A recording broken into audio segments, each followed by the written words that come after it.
In the world's greatest country, in its most pivotal state, lies Pennsylvania's Lehigh Valley, an economic hub that's as vibrant as it is ideologically eclectic. Its just over 700,000 residents will play a critical role in deciding the course of American leadership and thereby the world. Who are the thinkers, workers, and leaders that will decide our collective fate? Join me, Moshe Kurtz, as I walk through the valley and find out.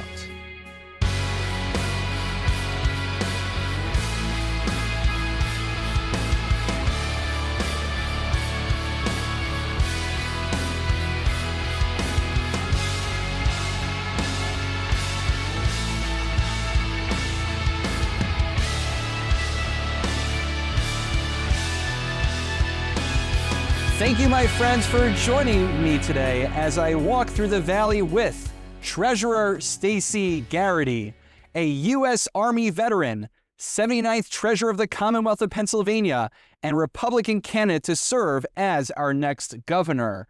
We are having a live recording session of As I Walk Through the Valley, and while our listeners or viewers will not see it, we actually have a room full of people, not just from the Jewish community, but from the general community as well. I realized that if I actually thought ahead of time, I would have made a comprehensive list. There's a lot of notable people that I'm making eye contact with as I go around that I'm afraid if I start mentioning names, I'll forget someone and that'll be a lot worse. So I'm going to refrain from it, but I do want to thank the members of our synagogue who put out the bagels, the cream cheese, and the lox, and that way we could all enjoy it, as well as to Treasurer Garrity for your time. Treasurer Garrity, why should you serve as the next governor of Pennsylvania? Right now, what we're doing is she was here with us earlier today. She visited the Jewish Day School, Lehigh Valley. She visited the JCC, Jewish Community Center, and had some meetings. She had her treasurer hat on, but we're going to be meeting Treasurer Garrity not just in her treasurer capacity, but she's also running to become the next governor of Pennsylvania as the Republican on the ticket. Yes. Primaries are coming up, but there's no primary challenger as far as I know for you. There is not. But what I do want to mention before we get right into it, that my running mate, Lieutenant Governor Jason Ritchie, does have a primary challenge. So it's really important that everybody votes for Jason Ritchie, who is number 2 on the ballot, because Jason Ritchie is fantastic, blue-collar roots. He put himself through college with a wrestling scholarship, put himself through law school, working at a steel mill. This is in Aliquippa. Now lives in Allegheny County. And what I love about Jason is that he has 3 sons. They all wrestle, surprise, surprise. And so he has real skin in the game because he wants his kids, your grandkids, to have opportunities in Pennsylvania, to stay in Pennsylvania, raise their families in Pennsylvania, and start businesses in Pennsylvania. So that's my plug for the lieutenant governor candidate. It's very thoughtful of you to begin talking about someone else's qualifications before getting into yours, putting someone else before yourself. I do appreciate that. And we'll give him a chance to come on the show as well. But Treasurer, we'd love to hear, just give us a general idea of what your platform is. What do you think the situation is now, and what are you looking to change should you be elected into office? Absolutely. So first of all, thank you for having me, Rabbi. It is great to be here, and it was great to visit the school and the JCC. It was fantastic, and I want to thank my good friend Joe Fiscal for connecting us. But the reason I'm running, folks, is because Pennsylvania is at a crossroads, and we have to decide the kind of state that we want to be. Right now, we rank 38th economically. We rank 39th in education. 7 out of 10 of our 8th graders can't even read at grade level. We rank 41st overall. We have a rating of C- in infrastructure. I could go on and on and on, but I will end with this one because I am the state treasurer. We spend $5 billion more than what we bring in. And guess what? It doesn't have to be this way. It absolutely doesn't. Pennsylvania has so many blessings. We are blessed with the best, hardest working people, world-class industries, and you know what? Natural resources that are the envy of the world. So we should not be squandering our blessings. We should be leading the nation in all these metrics. And, Pennsylvania's led before. We're coming up on the 250th. We are the state that sparked a revolution. We are the state that powered the Industrial Revolution. We are the state that built the American working class. There is no reason, none, that we can't lead again. But you know what? Leadership matters, accountability matters, and putting Pennsylvania families first matters. Okay, so I appreciate that initial pitch right there, Treasurer. And before we talk more about future ambitions, I think our listeners here, both who are listening in person right now live, as well as those who will be listening on the podcast, they would like to know a little bit more about Treasurer Garrity, or I should say Stacy Garrity, the person. So take me back to 10-year-old Stacy. Did she always imagine one day that she would be running for governor of the Commonwealth of Pennsylvania? Oh, absolutely not. So when I was 10 years old, I was probably getting locked out of the house. And then, when people that are my age, and then your parents would flick the lights on when you had to come back home and eat dinner. That's what I was doing. We were outside playing all day, which unfortunately kiddos can't do now. But, I've lived my life in 100% service, unlike my opponent, who was a career politician. So I spent 30 years in the Army Reserve, and now I'm going to date myself because Operation Desert Storm, Operation Iraqi Freedom, Operation Enduring Freedom. My last deployment was 2008, 2009. Thank you.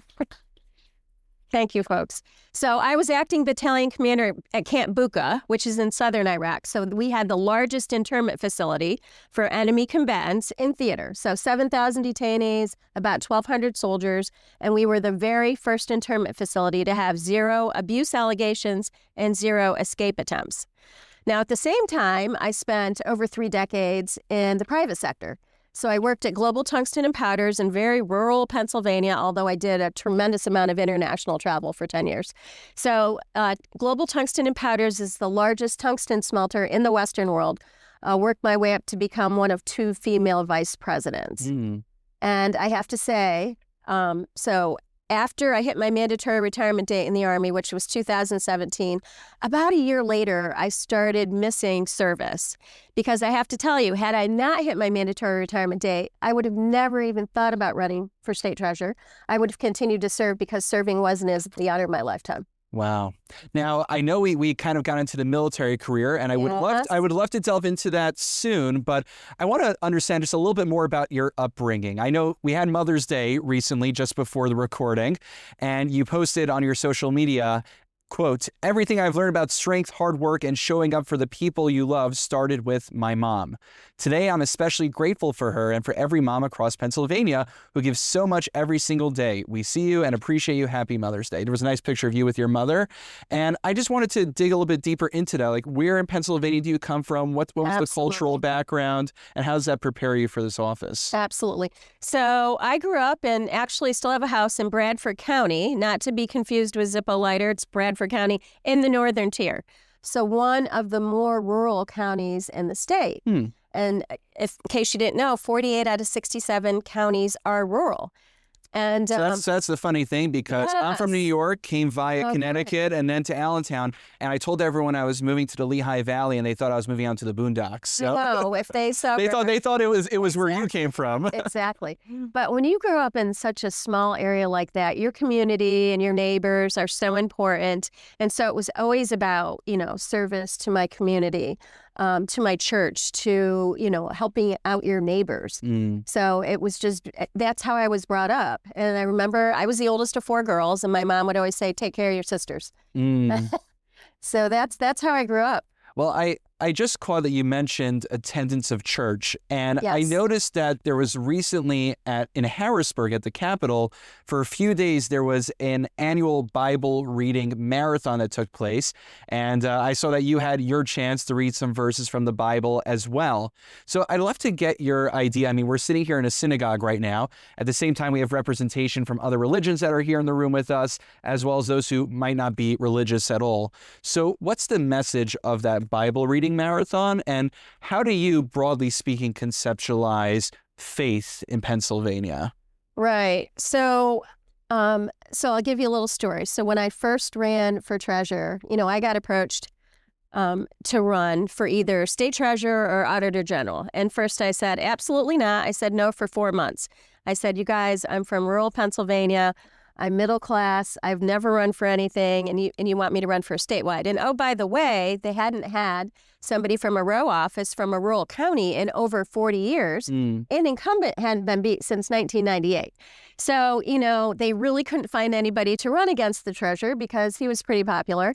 And, they kept asking me. And so I put it on the prayer chain at my church. Not that God was going to tell me I was going to win, but that if I should run, that the doors would open and I would step through. And so it worked out because I was still working in the private sector, went to the CEO who happened to be Austrian, Herman Walser, and I said, Herman, I'd like to run for office. I'd like to retire in a couple of years. I just need a little bit of flexibility. Nothing will fall through the cracks. And he said, anything you need, you got. And he said, but I think you're going to win. And of course I said, well, you don't know anything about Pennsylvania politics. And he was right. And I was wrong. But speaking of, I think one of the accomplishments that you've had as treasurer is that you've looked to save different kinds of entities money that they didn't even realize that they were losing out on. Apparently, I recall you mentioning that there's a huge vault in Harrisburg that has guitars from Guns N' Roses and Red Hot Chili Peppers. And I didn't catch the whole story behind that. Maybe you want to share that with us? Sure. So that's part of the unclaimed property program. So fun fact, we have the largest working vault in the nation. Yes. Built in 1939, about 600 tons of steel. The front door alone is 60 tons. And you get inside that vault and we have unclaimed property. And so what you're referring to is we recently received from a police evidence locker guitars from Red Hot Chili Peppers, Rolling Stones, and Guns N' Roses. But my favorite part about unclaimed property, not is just giving money back, although I have to tell you, we've done well. We've given back about $1.2 billion since I've been in office, broke 3 records, 2 were my own. And but my favorite part is giving back military decorations, which you would be surprised, but we have them from every branch of service, from every major conflict. And we get them from abandoned safe deposit boxes, if I didn't mention that. So far, we've given back, I think it's like 553, including 13 Purple Hearts, 3 Bronze Stars, and a Gold Star medal. And I know that you also walk around with those challenge coins as well. You met quite a few veterans today. I did. A couple Air Force veterans. Thank you for your service. And so also, I just wanted to get this one on the record. So I know you have the Red Hot Chili Peppers and Guns N' Roses guitars, but which band do you like the most? What kind of music do you listen to? Country, but I do. Country? Yes, I do. Truly from the rural areas of Pennsylvania. Truly from the rural area. I mean, does Fleetwood Mac fall within the purview of country? Yeah. Okay, so we have common ground. That's good to hear. Speaking of it, just more broadly, I mean, I know you're the treasurer, and I know that you're campaigning for governor, and that means you have 0 free time, but somehow in that 0.0001 where you have to sort of maybe find time for a little bit of you time and recreation, what do you do to wind down? What do you do to enjoy time instead of just working? So you're right. I don't have a lot of time. But this year, for the first time in 4 years, I was able to go with my husband on a Saturday afternoon snowmobiling at the Pennsylvania Grand Canyon. So that's Tioga County, also very rural. And I try still to run, a couple times a week, although I'm terribly out of shape right now. But I try to do that. And then my absolute favorite thing to do is to water ski. Although don't have a lot of time for that. Is your husband also in politics? What does he do? Oh, no. He's not in politics whatsoever. He is such a man off the street. He's absolutely the better half. Anybody that's met him knows that, right, Joe? And he's only lived in Pennsylvania for 22 years. He's from upstate New York, but we don't hold that against him. But because he's lived in Pennsylvania for only 22 years, he heard me over the summer, before I even decided I was going to run for governor, complain about we spend too much money, that, we're not, just the fiscal insanity of Harrisburg, and about how we should be doing a lot better, how that we're not even taking advantage of the liquid gold that we have under our feet. Yeah. And he said, I had an epiphany that you're right. It doesn't have to be this way. It doesn't have to be this way. So I think a lot of folks fall into that boat where he said, I just thought Pennsylvania was always going to be mediocre. Well, I think it's important always that one spouse is not the one who's like constantly in the public office or in the public eye. My wife Marissa is here, so she's the one who actually like holds me true and makes sure that I'm not saying anything totally crazy. Sometimes I don't listen to her, and that's to my detriment. He works at Corning. Okay. So he gets out there a little bit himself as well. So hopefully Yes. we'll have them at the synagogue sometime Oh, too. yeah, absolutely. And I have to say that since I've been the treasurer, his golf handicap has really improved. It's gone down probably 4 strokes. Well, we do have the Allentown Municipal Golf Course. You should check it out Okay. sometime. I wanted to just read a quote that I know you're familiar with already. I am jokingly going to say this is a product placement from the Morning Call. No, it is not a product placement, but we do have Morning Call actually in the room with us covering this. So shout out to them. In the recent voters guide that came out for the elections that the Morning Call put out, they asked you about your platform, and the response that you guys gave was, Pennsylvania families are being squeezed by higher energy bills, failing schools, rising crime, and a government that spends too much while delivering too little. My focus will be simple: make life affordable again, restore safe communities, and create real opportunity. That means unleashing Pennsylvania energy, cutting red tape on job creators, demanding accountability in education, protecting public safety, and bringing fiscal discipline back to Harrisburg. As treasurer, I returned over $1 billion to taxpayers. As governor, I'll bring that same result-driven leadership to lower costs and put Pennsylvania families first. End quote. Sound familiar? Yes, it does. Okay, great. So I have a few questions just to unpack some of the, I know they only give you like 100 words or something you're allowed to put in over there.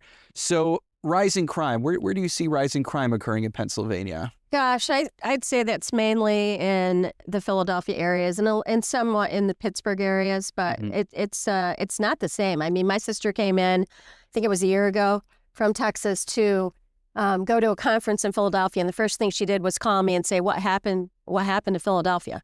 So it's just not safe, and everybody, just walk down the street, and it shouldn't be that way because people should want their kids to be able to be out, playing on a playground without worrying about them being, shot at. Oh, 100%. I can get behind that as well. Hopefully it's a nonpartisan issue. Yes. Now, making life affordable again. I think affordability is one of the big buzzwords of this election cycle. Certainly the folks on the blue team have been using affordability incessantly. And I think the Republicans naturally, I don't think anyone's going to campaign against things being affordable. That doesn't make sense for a platform. But what do you think Pennsylvania could be doing to make life more affordable? And I'll say childcare is very important, but also housing as well. Since COVID, housing has shot up.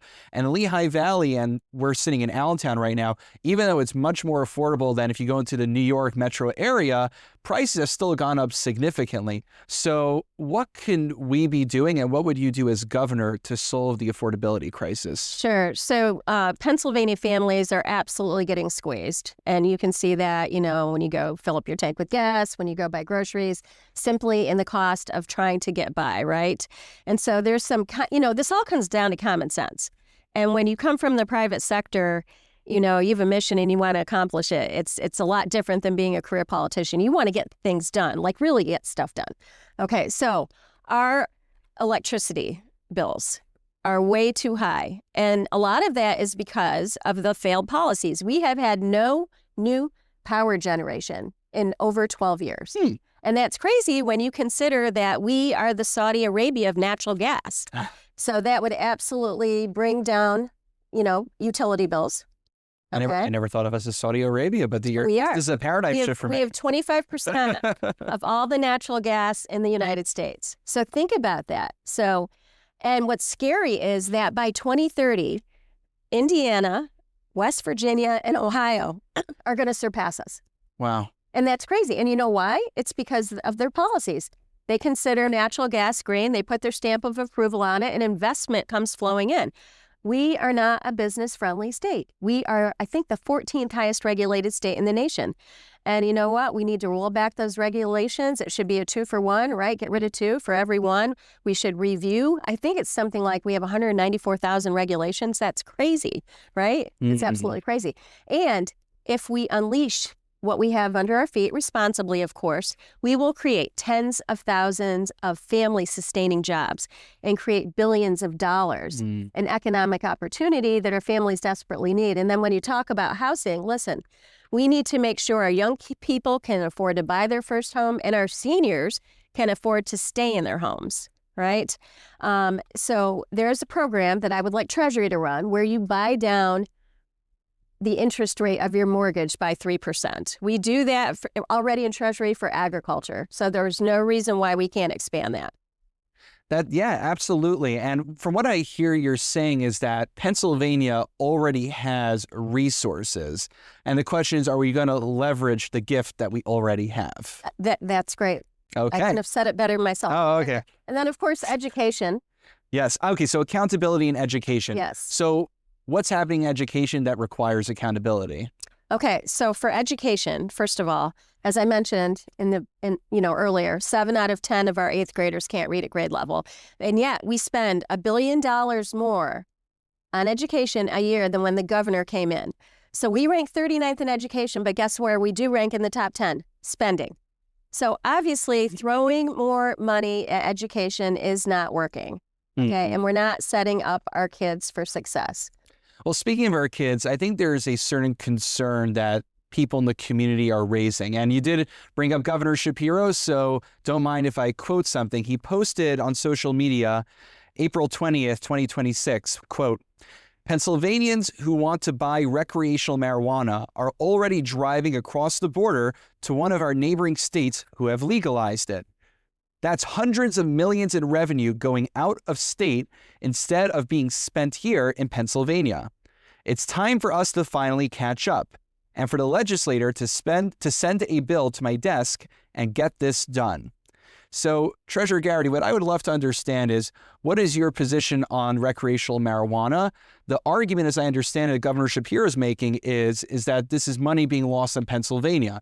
People are going to other states and they're purchasing it anyway. So shouldn't we legalize it here, tax it, and bring in more revenue? And I imagine as a treasurer, crunching those numbers, you probably have some thoughts on that proposition. I do.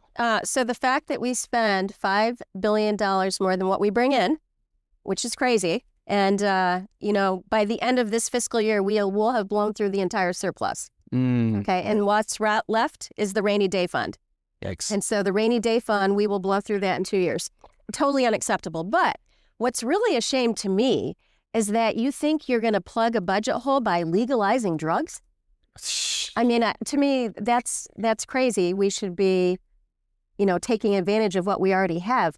Pennsylvania should be the global hub of commerce so that the kids we were just talking about have opportunities here to stay here, raise their families here, start businesses here. And right now, I will throw out one more number. We are the 6th highest state for people leaving the state for other opportunities. Wow. And you know what? Why does the governor want a promotion for chasing people out away from our state? And I think as far as, the marijuana goes, nobody wants our kids to have access to marijuana. I mean, their brains aren't fully formed yet, and, it is a gateway drug. Right, and I think so I think there's other ways to address the revenue problem. Absolutely. I think that's one of the concerns that those who are charged with the municipal and local level are concerned with. I know I didn't ask him beforehand, but I'll just mention one of our local police chiefs. He expressed concern that on the one hand, the governor and the folks in Harrisburg, they obviously have to balance a statewide budget. But to do so at the expense of the kids he's going to have to now address and the drugs that are going to be on his street, that's something that I'm not sure we necessarily want to sign up for. So I'm glad to hear about your position on the marijuana issue. But coming back to fiscal matters and to monetary matters, which I know you love to deal with. I do. A question I've asked, we did the PA7 primary candidates. We'll hopefully be having Ryan McKenzie, who's running in the general election soon as well. Now, I always like to ask where your fundraising comes from. I think the reason is not just important to know where it comes from because we want to know, transparency, but the more the money comes from within the electorate might be indicative of support from the electorate. So where does your money come from versus the other side? Okay, so first of all, I think everybody here knows that we have a governor more interested in Pennsylvania Avenue than helping Pennsylvania families. And to that end, yes, he has a boatload of money. 90% though has come from out of state. 95%, almost 100% of mine is all in state. Mm-hmm. So that's quite that's a lot of Hollywood liberals and people from California and other states because they're interested in him becoming running for president. Quite frankly. Do you have ambitions beyond the governorship should you attain it? Absolutely not. In fact, I mean, I'm only running because I see just a totally different place where our state should be. You know, I want you to imagine that it's next year, 2027, May 12th, 2027. And think about a state where we're creating jobs, that we have school choice, that we opted into the federal EITC program, where we're deregulating, creating opportunities for our kids to stay. I mean, imagine a state, and then imagine a state where, okay, we've blown through the entire rainy day fund, right? We're not, we're basically quietly subverting natural gas, right? Fracking. Yeah. And where, you know, we still are not setting up our kids for success because we haven't opted into school choice. And parents, not bureaucrats, are better suited to decide the best way to educate their kids. So right on the school choice point, we had a number of submissions of audience questions to ask to you. I selected two of them. One of them relates to school choice. We're going to use the example of the Jewish community, but it really applies to Catholics, Muslims, other communities as well. And then we'll ask a question that pertains more to the general community. So here's the first one, open quote. I heard that you visited the Jewish Day School of the Lehigh Valley this morning and was able to see our Allentown Jewish Educational Facility as well as the Jewish Community Center. Currently, 12 states have school voucher programs to assist students in attending private schools. Pennsylvania is not one of them. Governor Shapiro campaigned for school vouchers, but I believe vetoed a Republican bill to pass school vouchers. I believe you are in favor of school vouchers. Our Jewish educational institutions are suffering both from funding and in ways to retain children because of the funding. If you were elected governor, would you be in favor of passing a bill to help assist our Jewish institutions? I'll add in not only Jewish institutions, but all these kind of private religious institutions with vouchers to defer the cost for families who want to send their children to a private religious institution but have difficulty affording it. And how easy/fast can that realistically happen?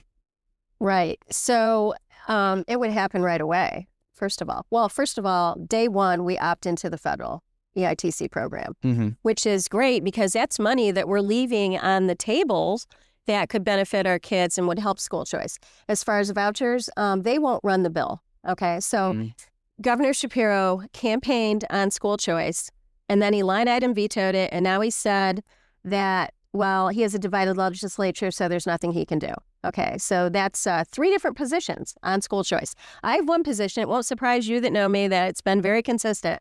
I am absolutely for school choice because, as I said, your zip code should not determine the success of your child. And parents are just better suited to know the best method to educate their child, not bureaucrats. Absolutely. So somebody in Harrisburg shouldn't be dictating how your kid gets educated. 100%. Now, the other question that I'll read verbatim is, open quote, what are your views on immigration and immigration enforcement? If elected governor, how would you respond to ICE initiatives like coming into cities in force and turning warehouses into detention centers? End quote. Okay, so first of all, you guys all know I'm retired Army, but you didn't know what my MOS was, military police. So I do have a bit of a law enforcement background. And so what I will say is that I think you have to have cooperation at every single level of law enforcement. Because if you are deporting folks, if you're cooperating, it's safer for your community, it's safer for the people that you're deporting, and it's safer for, your police officers. And then as far as ICE facilities, I think as long as, there has to be community buy-in. So there has to be a fully transparent, situation. It can't come in here and not, allow the communities to give their input. They need to make sure they have community impact agreements. So they have skin in the game. So they're helping the community, right? And they need to be very good paying jobs. But again, I think there has to be community buy-in and there has to be full transparency. Right. So I think the community buy-in, from what I've heard, is one of the concerns is that ICE could come in and unilaterally begin raids, and they'll set up shop in courthouses and public areas. And I think that the thing is there are people who came to the country and just straight up like went across the border illegally. Then there are folks who it's a little bit more nuanced. They came in perhaps, with a green card. They came in through some legal means. They forgot to, renew their paperwork the same way someone could forget to renew their license, and they're on the chopping block. So I'm curious what your thoughts are on that kind of gray area. So I think right now what I've seen, what I think everybody, the rest of the country is seeing, is that since they had a change in leadership over ICE, right? It's Minneapolis, or it was Minneapolis? Yeah, I think it was Minneapolis. Yeah. But since they had that change in leadership, I think they're really focusing on, the people that are dangerous and that have convictions and that had, deportation orders. So I think I'm not seeing anymore. I'm not hearing complaints about, the other targeting indiscriminately. We're in our final round of questions. These are the wrap-ups, okay? So these if it wasn't exciting yet. I find that people who are in public office, they get a hard time, especially on social media. Nowadays, the things that really go viral are the 30-second reels. That's what the algorithm values.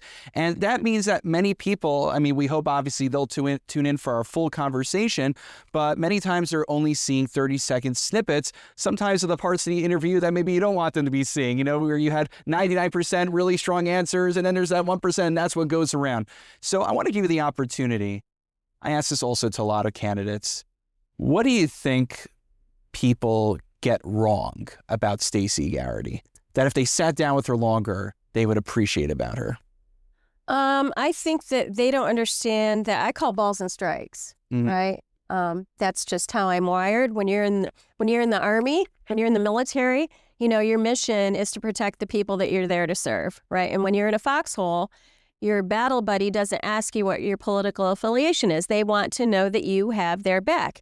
And I will always have the backs of Pennsylvanians. But as far as what people get wrong about me, I don't know if they know that I've worked across the aisle the day I came into office. In fact, the outgoing treasurer, I asked him to participate in the swearing-in ceremony. And you know what he said to me?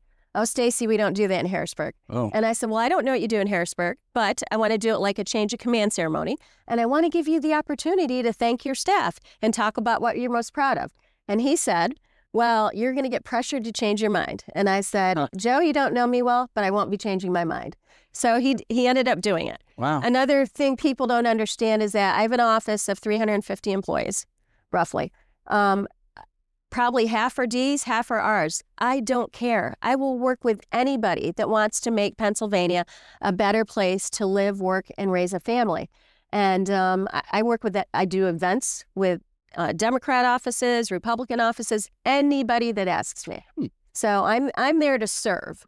We work for the people. The people don't work for us. And every day that I get to wake up and serve Pennsylvanians is a blessing to me. And I really appreciate, and I think we could all appreciate, being able to form bipartisan consensus in constructive manners that can really just, work for the people that you're supposed to be working for. So actually, I'm going to ask you a question, and I found that this one trips up a lot of politicians, so I hope it doesn't trip you up as well, but I'd genuinely love to understand your answer to this. Understanding that we are a United States of America, and like you just articulated, we have to be willing to work with everybody and for everybody.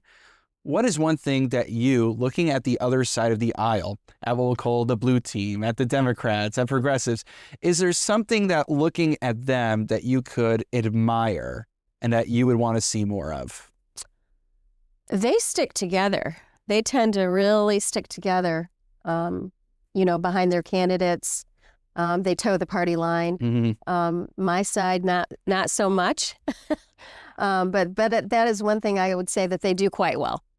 So more unity and keeping the party together. Yes. Okay.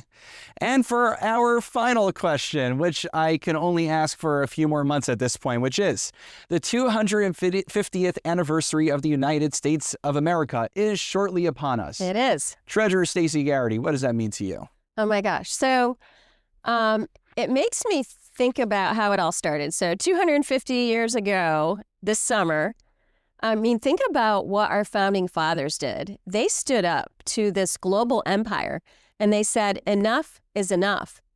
And our Commonwealth is the birthplace of freedom and liberty. Mm-hmm. It is the place where Americans' enduring dream of life, liberty, and the pursuit of happiness began. And as I said, I think that our state right now, under these failed policies, we're a little bit mediocre now. And I think we can get back to being the leader that we were in the beginning.